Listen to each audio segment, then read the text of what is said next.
Okay, hello, and welcome to this eCampus News webinar, how to build, the webinar title is Back Office Innovations in Higher Ed, and this is part 2, Creating Secure Compliant Workflows. My name is Kevin Hogan. I'm the editor-at-large for eCampus News, and I'm happy to have you joining us today for what I know will be a very insightful and important conversation. This event is brought to you by Adobe Sign.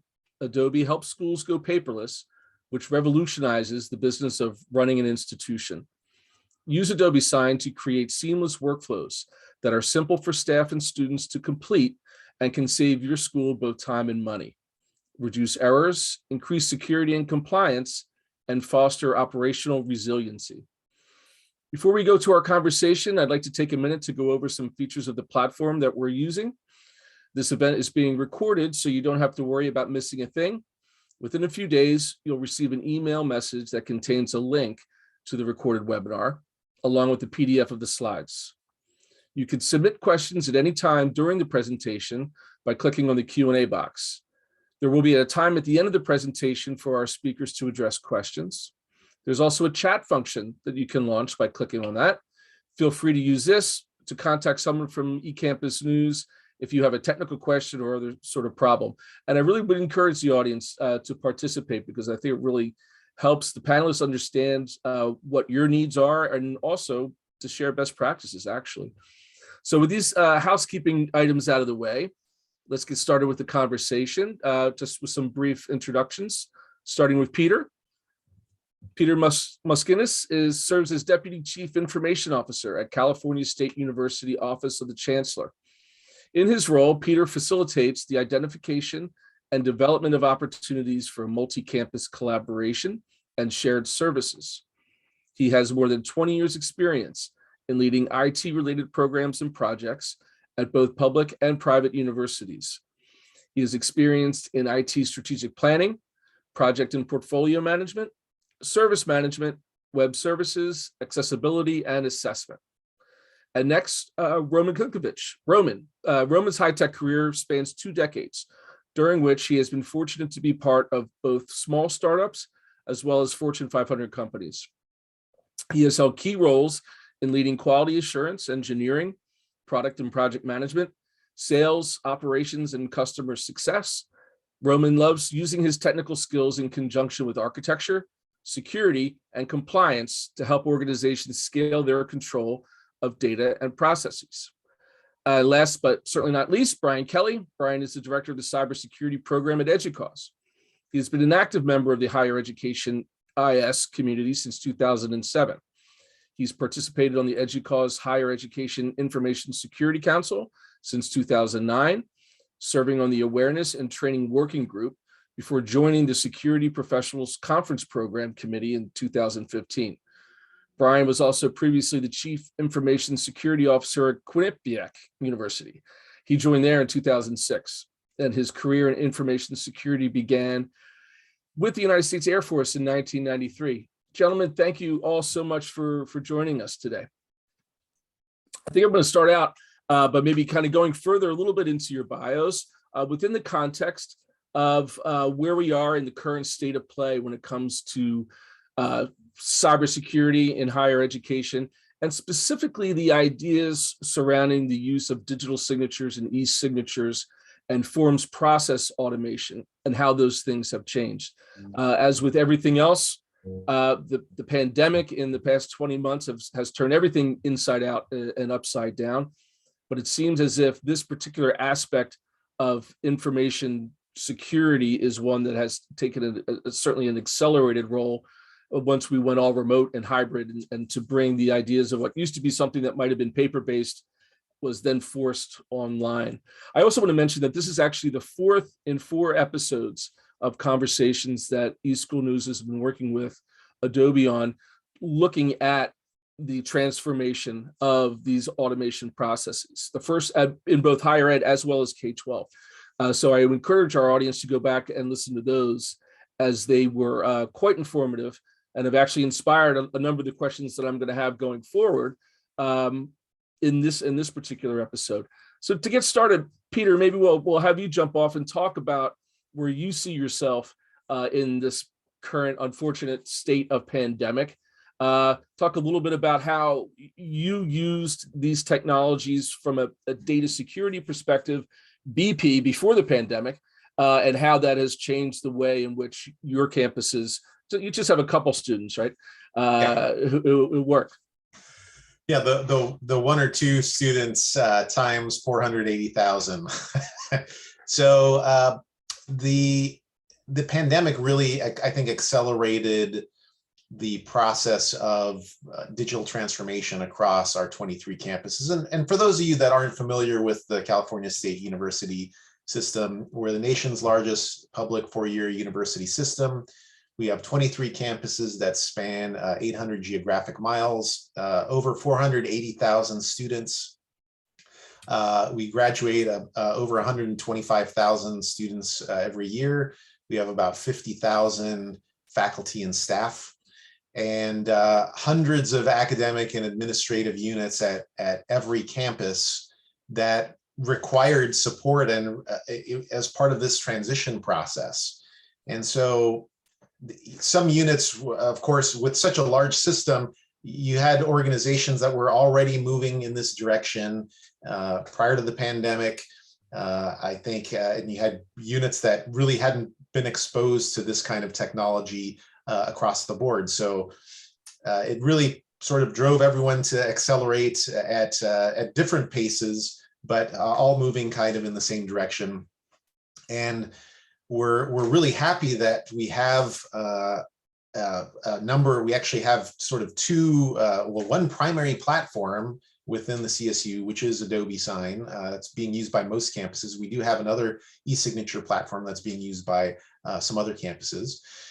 Without question, the security component for using electronic and digital signatures is critical. Really, information security is at the top of all of our minds with regards to making sure that our environment is protected, and we're protecting student data and university data as well. So going with partners and implementing solutions that keep security top of mind are really critical. So again, I would say it's been more of a rapid acceleration into using these kinds of solutions as part of the pandemic. Yeah, Brian, does that resonate with what you see with your members at EDUCAUSE? I guess we're talking about really a large university here, but large and small. I mean, this has really been the great beta test in the history of education, right? Absolutely. And I think, Peter hit on, digital transformation. I sit here representing the cybersecurity and privacy program at EDUCAUSE, but we've written and published so much on digital transformation over the last couple of years, even pre-pandemic, or what was that before? BP before pandemic, yeah. Before pandemic. Yeah. And really part of the foundational work that we've done with digital transformation is talking about changes, deep and coordinated changes in culture, workforce, and technology, right? And I think this shift to remote that we saw across all of our institutions. So EDUCAUSE has 2,000 plus institutional members with probably 100,000 individual members. So really that was moving before the pandemic, but this really, I think, helped accelerate those cultural changes. And in cybersecurity, we talk a lot about the cultural change, and I think we talked about this last time you and I talked, Kevin, was moving from the office of no, no, you can't do that. No, that's not secure. No, digital signatures or electronic signatures are not acceptable, to really being the office of KNOW, of no, we want you to know there's solutions like Adobe Sign that are out there. We want you to know that they've been vetted legally, and there's resources that show you what countries and states in the applicability. And I think that's part of the role that we see now culturally from a cybersecurity perspective. And certainly my role at EDUCAUSE is having those conversations across our institutions, encouraging our CIOs and our chief information security officers, our CISOs, to go out and talk about the value proposition of moving to this electronic format in a way that positions security to be a business enabler, right? Whereas we were maybe viewed as adding friction in the past, and having conversations about, this is okay, let's do this together. Let's do this in a collaborative way where we're partnering with our technology folks on campus and solution providers, like Adobe or other vendors in this space to help us understand how to do this correctly. So I think, Peter, what you're seeing at scale is what we're seeing across our members in conversation, in action.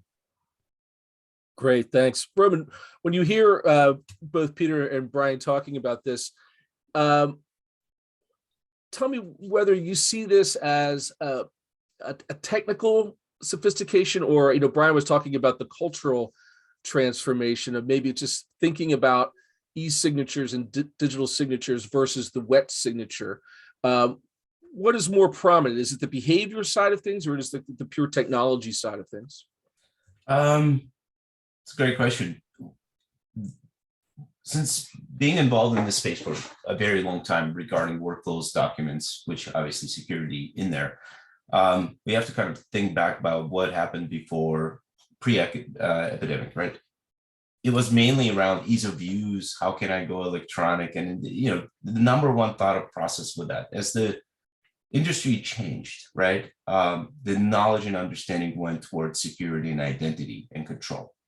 So with those things, technology just is a must, right? We're going through paper. However, organizations, there's obviously specifics to each one of the verticals, whether it's higher ed, whether it's enterprise, et cetera. This was always a change management problem, right? It's a change problem. It takes an effort to do something that is working now. Pandemic accelerated that to just incredible amounts, where we had, instead of saying, hey, come use our product, right? It was, please help me. We can't function because we're not in the office. So I think part of this is having that mindset, but the pandemic really helped drive and validate the technology that we've been building for so long, right? And the flexibility that we offer with the security and compliance in place.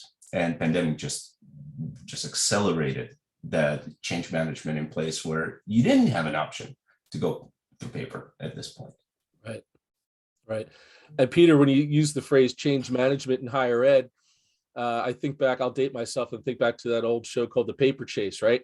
There are some processes there that may be tougher to move than in any other industry, where you have professors that say, no, this is the way I've always done it. This is the way I'm going to do it. And you're going to, especially when it comes to some of the logistics of not only assessment, but also in terms of teacher reviews and other sort of forms-based things.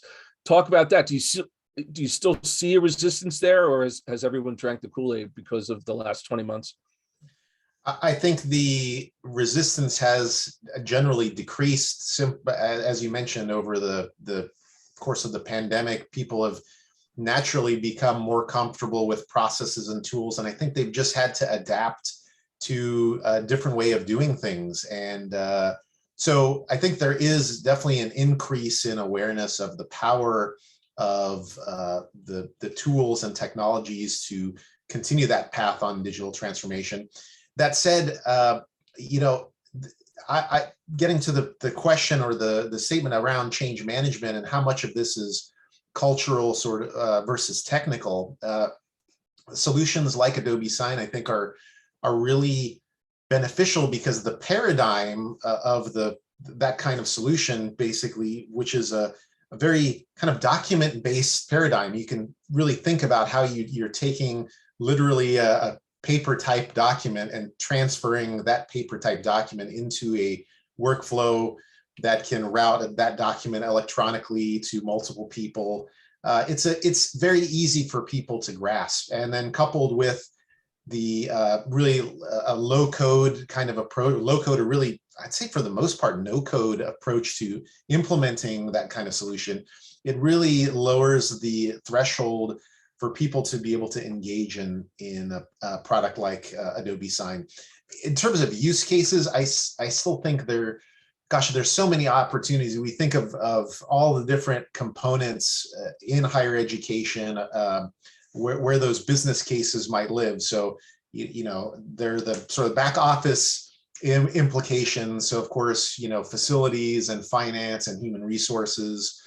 But then as an academic institution, I think thinking about the student experience is a really powerful way to leverage that digital transformation process. If you're putting your students at the center of your campus experience and your digital transformation experience, then that can help you prioritize, gosh, how can we use a tool like this to secure some of those processes, or to facilitate those processes to make the student experience better. So, if a student is having to sign things for changes in courses, changes of majors, as they're going through their academic experience, products like this, I think, really can make that a lot easier. And so when you talk about the student experience, Brian, that is probably first and foremost when it comes to the mission of the institution, is to give those students an experience where they feel that those documents, those course changes, probably more importantly, their grades, the other sorts of assessments, as well as their or their parents' financial information that is being signed off on, is somehow secure, right? I mean, is that really what you would recommend, that universities start with that student experience and worry about their third-party food vendors later? Well, third-party vendors is a whole other, that's a whole other topic for another episode. But yeah, I think that's we're seeing, and I have a number of links to, EDUCAUSE resources that I can share. I'll drop in chat because I'm horrible at talking and typing at the same time. But, I think what we've seen in recent research studies is that students in a recent student and data privacy study, that students do care about security and privacy more than I think we've given them credit for over the years. So generationally, that's something they're considering. So improving that student experience, improving ease of access to do those things that Peter described administratively, that adding classes, dropping classes, getting approvals and things, I think is important for that experience, but doing it in a way that feels modern and it feels secure to them, and things that they might be interacting with in other aspects of their life, I think is important. And it's also what we're seeing in those research studies. So I agree. And I think certainly as a parent of a college freshman, I want to make sure that information we've provided to the institution is secure. And I would love to be able to do a lot of those things remotely and through an electronic or digital signature. Yeah. And Roman, you mentioned other industries that you've worked in and looked at how they've come to accept that digital signature versus the wet signature. And I'm sure it takes a period of time, depending on what industry and depending on how progressive the professionals in there. Talk a little bit about that perception changing and how it can change. I know as a parent, again, as a junior in college, and where I've had to print something out and scan it and then send it back, as whether it's on a PDF where I know very well I could also just click an e-sign, and it hasn't happened yet. But talk about where you see some advice for the audience on how to change those kind of those cultural, historical methods, and how to get people over that hump. So that's a difficult one to answer. But if we look at it, from what I have, just again, from experience, it's not so much about the organization, it's often the departments, right? So that is really, there's certain departments that are very difficult to change, right? And there are some departments that just want to change. And there are use cases regarding that external experience that says, and by the way, it's very similar in other verticals. If you have a customer experience, in this case for a higher ed, their student is the customer, right? But you also have your facilities, vendors, purchasing, POs, all these things that need to be done. And you want to be as efficient as possible. So that change really goes down about from department by department, right? And if you're pushing the mail cart with papers in it, talk to those customers all the time, it is going to be change. However, I do want to bring up to a point where what I've seen is where security comes in, and just paper is a big problem because lack of control around it. So I'm not trying to deviate and dodge the bullet, but because when things work, nobody wants to touch them, right? When things don't work and you get sued or you have a fine or whatever that is because you can't show an audit or you can't show an identity. By the way, that's really what it's all about. It's the identity of who did what, right? And at that point, the security compliance come into state, and where that goes back down to your traditional change management, where some things need to come down from the top, right? There's cultural change that starts from the bottom up, which is extremely important. I'm a huge proponent of that myself. I can make changes within organizations just by dropping little things. We should do this. We should do this. Sure enough, 10 people later on will start. It's a real thing. However, from a security compliance and paper, and I can give you examples, when I used to go visit customers prior to the last 20 months, I walked into one and I saw a personal tax information lying around in a printer room. It's a horror story.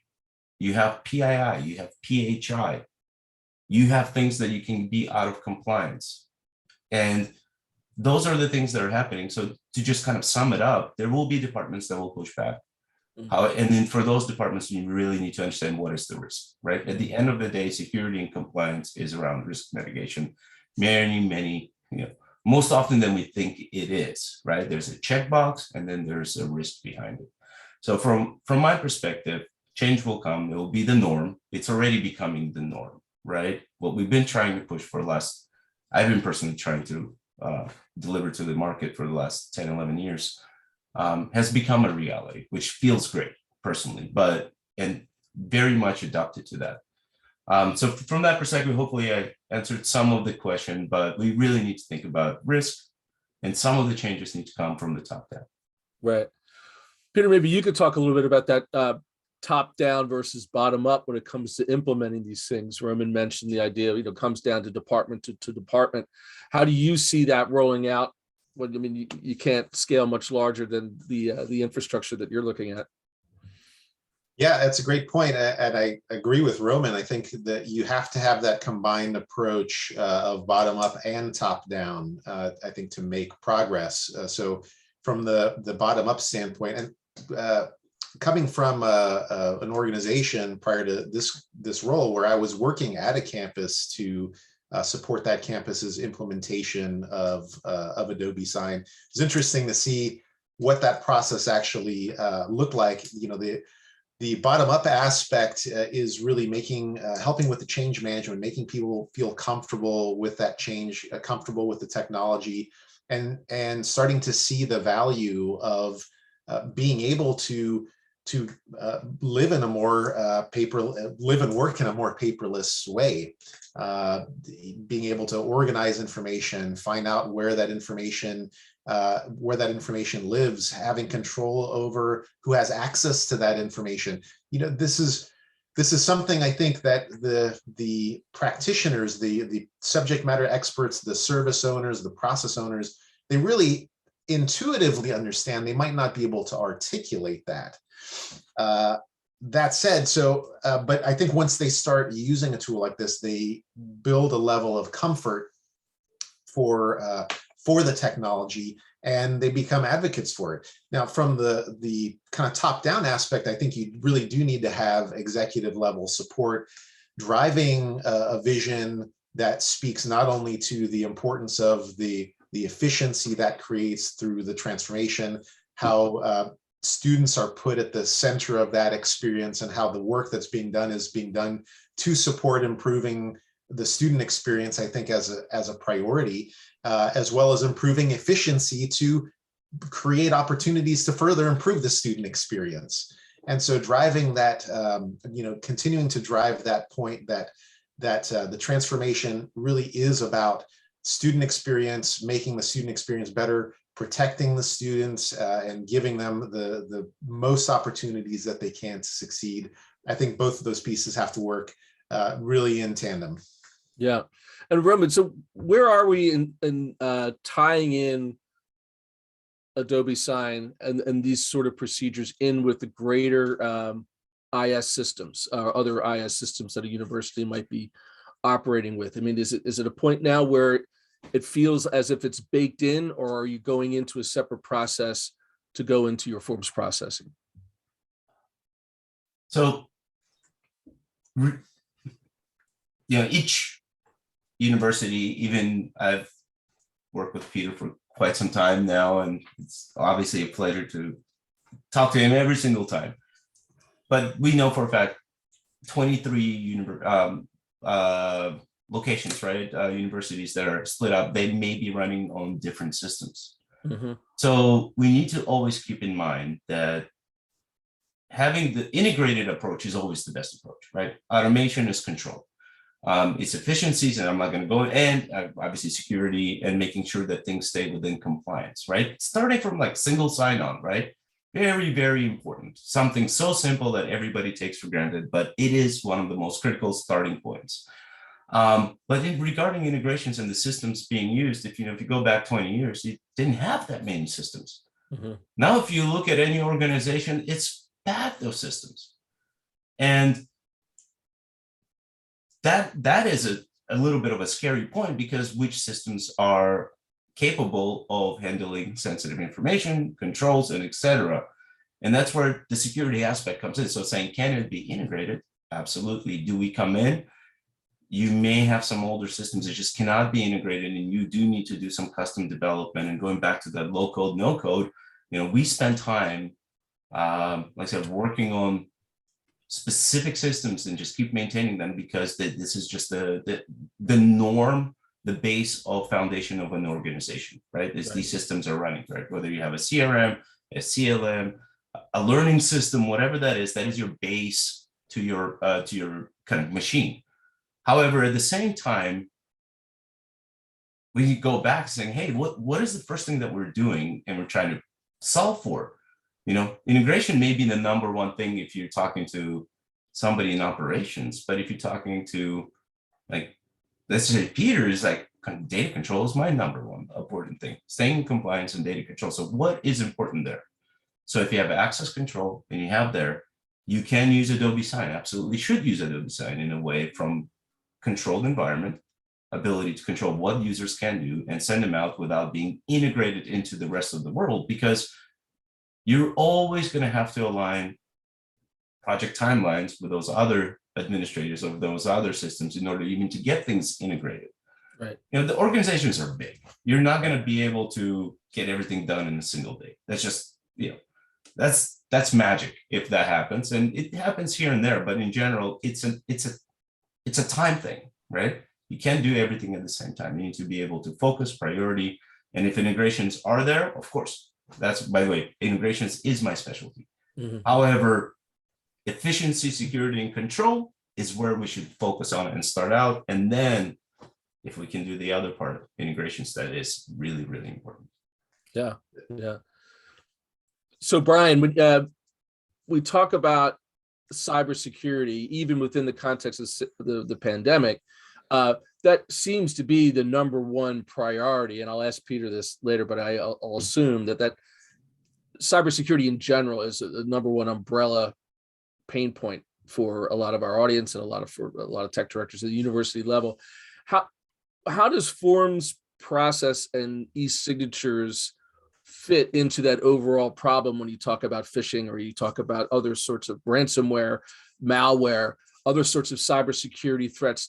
Does forms processing offer a specific sort of danger or a specific sort of solution that can kind of help aid or make it worse? Talk a little bit about where that e-sign, the digital signature, works within the threats that you see.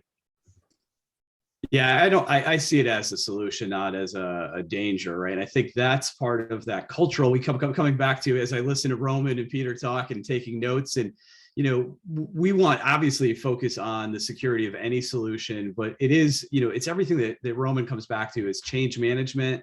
It's integrations. It's having the conversation around how these solutions, these e-sign, these digital signatures, Adobe Sign can help reduce the risk of phishing, because we're going to have a standardized process where we're not going to have paper forms being attached with wet signatures, right? So it goes back to that, the technology's there, right? Romans lived in this technology for 2 decades.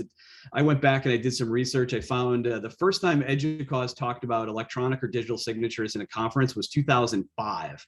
So this isn't new. It's I think it's well vetted from a cybersecurity practitioner's standpoint, but we have to do these things holistically, right? So we have to talk in concept of when our senior leadership, our presidents, our provosts, our board of trustees are asking about ransomware or phishing campaigns, and how we can use that as an opportunity to message around this digital transformation, this move to electronic signatures can help defend against those attacks, because we're going to standardize our process. Our community will understand that this is the only sort of form of signature communication. So, I think right now having disparate systems and that sort of that technology debt, I was scribbling notes as Roman was talking, and sometimes we can't integrate to older systems. We can't secure those older systems, but we still keep them alive, right? And that's one of the roadblocks with that digital transformation, is that we have so much legacy technology oftentimes, and we always want to sort of keep that in our institutions. And so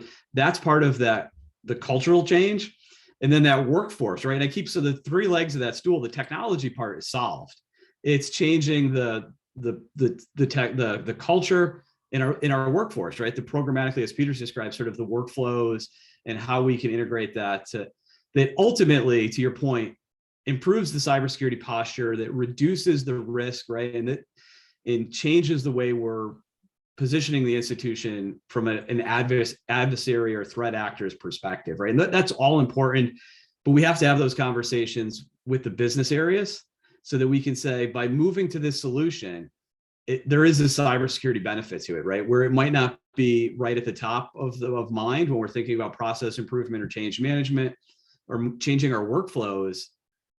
Oftentimes security isn't the promoter of that, right? So that goes back to my point about culturally, the Office of Information Security or Cybersecurity is really now an advocate in helping the campuses move toward these solutions, because it does help cybersecurity in the end.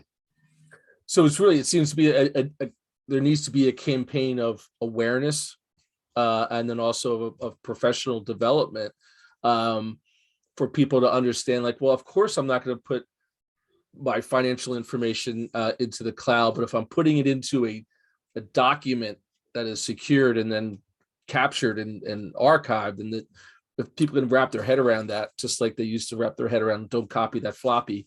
Right. Public service campaigns and taking, like I said earlier, I know Adobe's put a tremendous amount of work into documenting and having resources available for our community that shows all of that, right? And I think that's where we at EDUCAUSE talk about awareness a lot, and most of my days spent collecting and connecting the dots, right? So that becomes advocacy and helping raise awareness of these solutions in contexts like this, and helping our communities become more familiar with the benefits, right?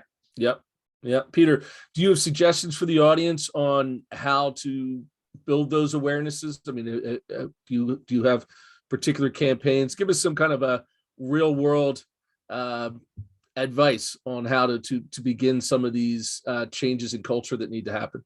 Yeah, that's a great question. So, and to build off of something that Roman had mentioned around kind of the purposes of integration and the role at most universities, there are a huge variety of systems, but when you really start breaking down kind of the overlap points for an electronic or digital signature platform and a lot of your systems, at least from our standpoint, it seems like there's a core set of systems that are going to integrate with your solution with generally very little sort of technical debt or overhead. There will be those other integrations that are required to make that happen. But so, your single sign-on and multi-factor authentication, that's actually pretty easy to do, and connecting a solution like this to your identity management system. You're going to probably use some portion of your email system for, again, depending on how you're configuring the platform, but at least at minimum for notifications, messaging from the system. You're going to integrate probably with your web content management system, because you're going to be placing potentially links to signing documents on your website or on your intranet. You're going to be integrating with whatever form authoring environment that you have. So, thinking about how those forms and processes are created in the first place. Are people using Word or Acrobat? Or are they using other platforms? And then your document, ultimately your document storage. I'd say this is one of the most maybe varied but most common integration points. Once you have your documents signed and stored, are you going to want to store it in another environment to be able to enable easy retrieval and access? So, so building awareness of kind of the cultural impact of moving in this direction. So I guess my tips here would be, you don't need to worry about boiling the ocean with implementing a product like this. There is a specific set of steps that you can take to implement. The product has a lot of flexibility. So I guess the sort of cautionary advice that I would give is, Adobe Sign allows you to definitely take steps to implement good information security practices, but you can also choose to ignore what those practices are, depending on what your use cases are, or adjust those practices to meet different needs.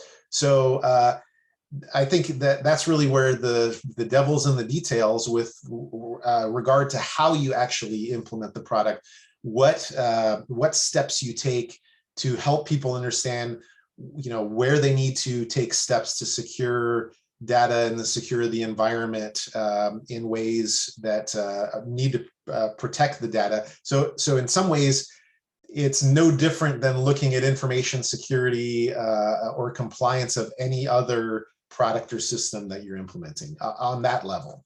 Yeah. Roman, makes sense? Oh yeah. You can really shoot yourself in the foot if you don't take precautions, right? With anything, whether you drive a car or you implement Adobe Sign or any other system. The systems are designed to do a job, right? To really control.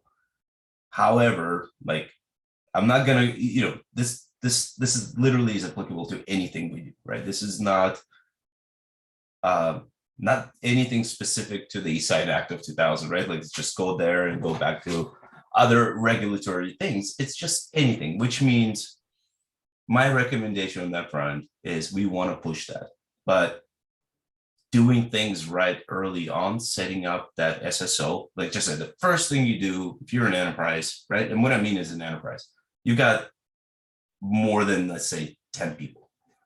You've got, and I say that's not even an enterprise, right? If you can't remember who works for the organization, access control, person gets terminated or leaves and has access to the system because they have the password. By the way, it happens. Next thing, you need to be able to start things. My recommendation is very simple. Do it right the first time. Don't come back to it 2 years later and say, oh, we're going to fix it later. Don't overcomplicate things too. Just put your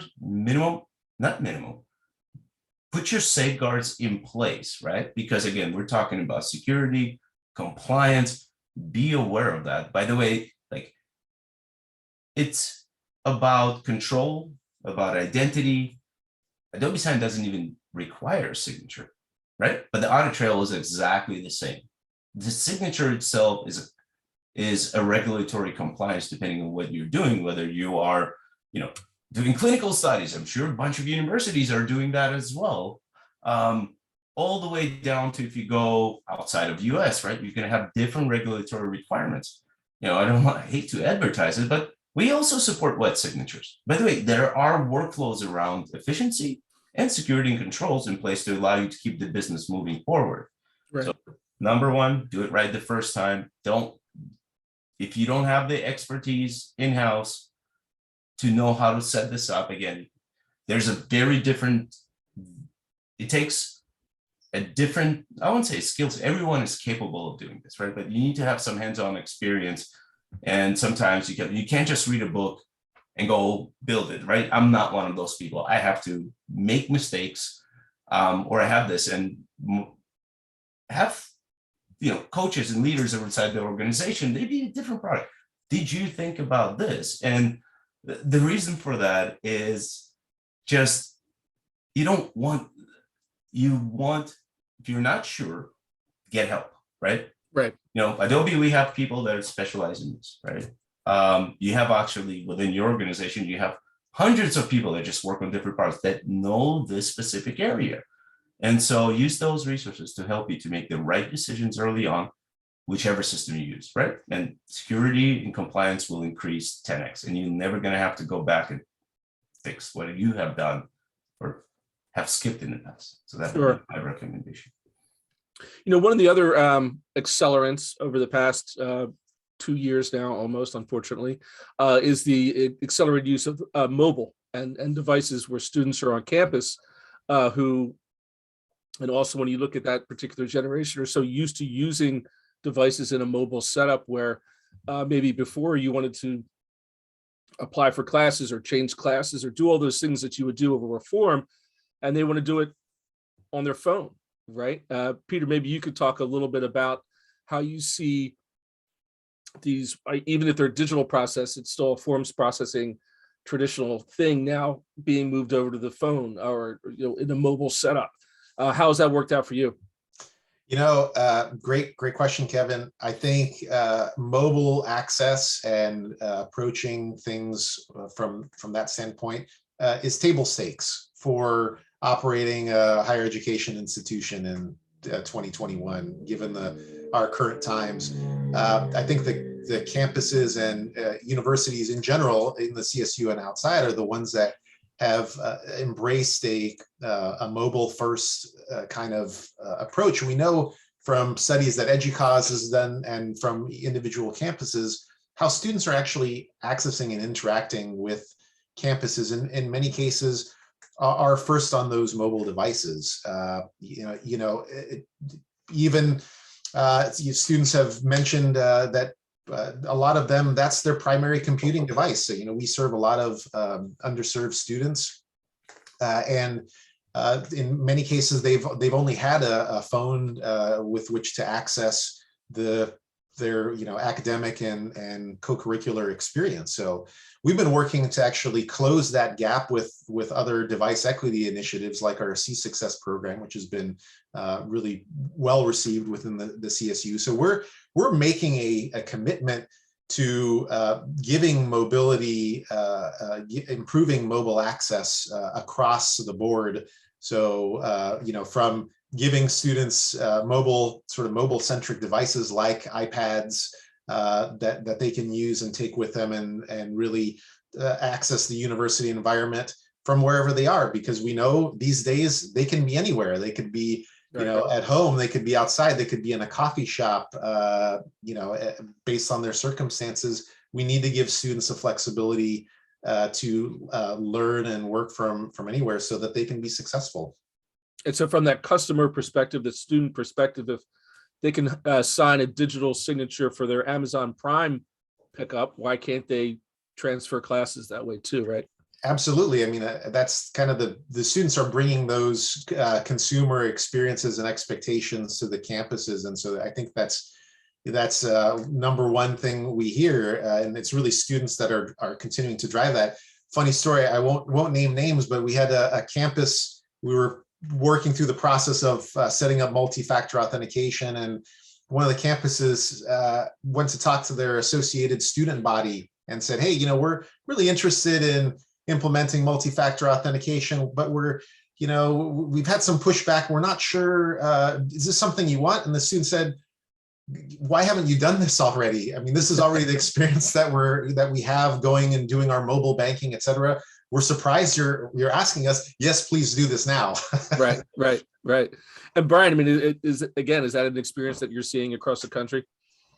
Yeah, absolutely. I'm sort of chuckling and nodding as Peter's talking. That's what we're hearing across the board. And I think, over the years, institutions thought that rolling that out was going to be difficult, and the student population was going to be the largest and most difficult to do, but it's the easiest and most receptive. And so we're seeing that again, that's a cultural change, right? Recognizing those shifts Yeah, I'm in complete agreement. And I just wanted to echo Roman's, the get help. We're not in this alone. That's why we're all here today. Cybersecurity is, it's a team sport, right? And we do this across higher ed, whether it's working with a solution provider that has those resources, or our members come in EDUCAUSE and saying, we need help with this. And then I connect them with Peter, and Peter explains how they've rolled out e-signatures in the CSU system. So, being able to ask for help with any sort of technology rollout is so important, whether it's cybersecurity or not. So I just wanted to, I think that's key point I want to echo from Roman. So yeah. Absolutely. Now, Roman, are there aspects of a mobile setup that add complications when it comes to the security of signatures as well as the data that's being signed against?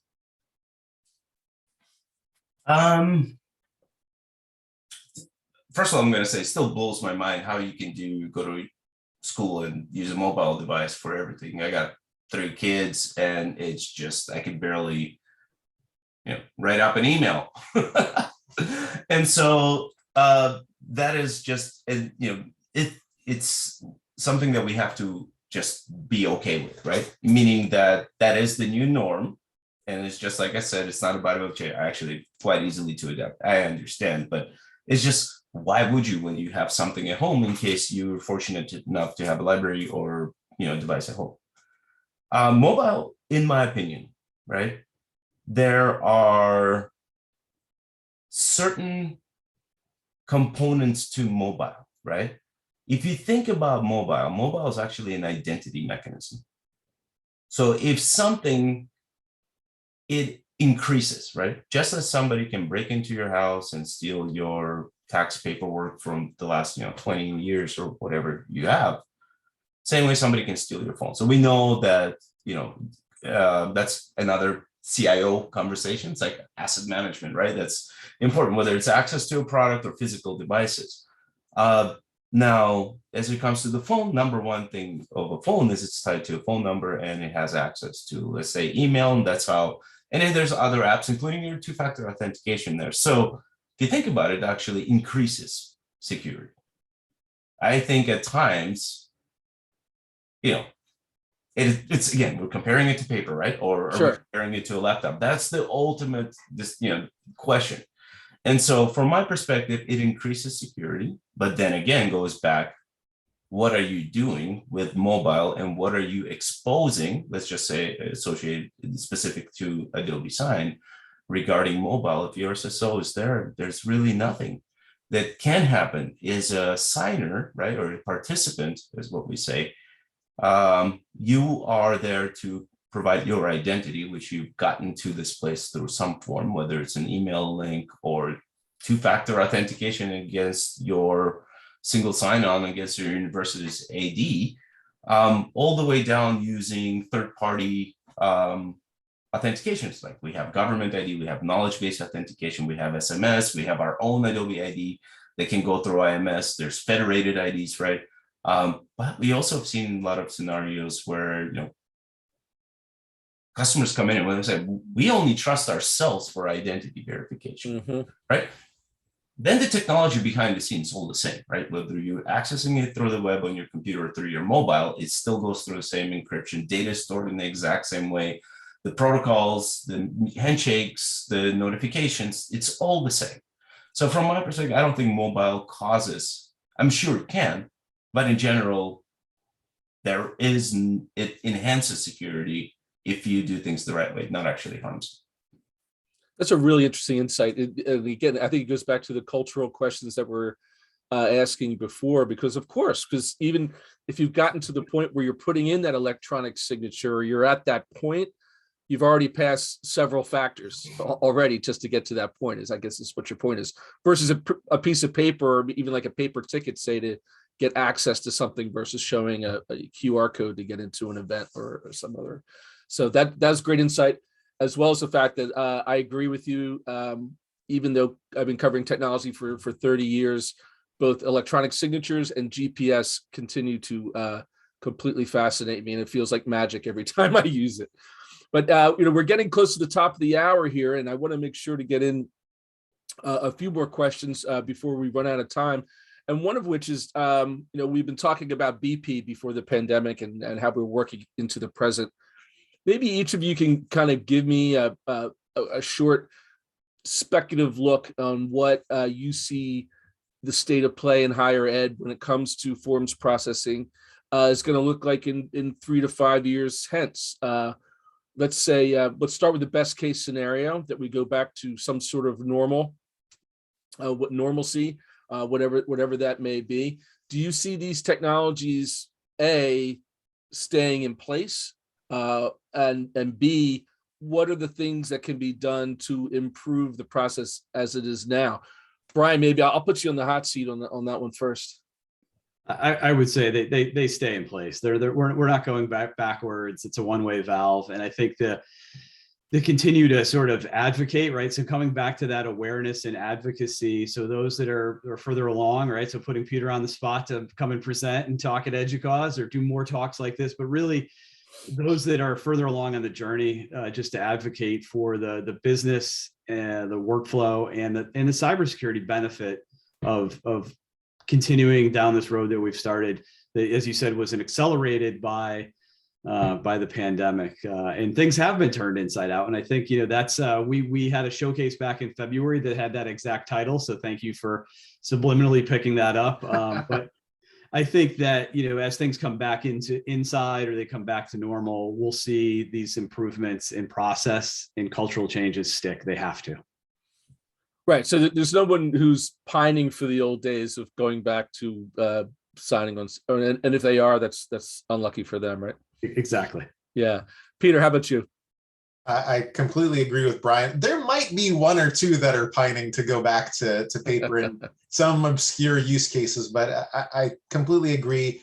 I would say we're going to continue to experience growth in this area. We're nowhere near the full extent of deployment of these kinds of solutions in our system, and I think across higher education. Even though we have had a lot of rapid acceleration, I think there's still quite a bit of work to be done. So 5 years from now, certainly I think we'll be a lot closer to having this as kind of a standard approach that people are more comfortable with.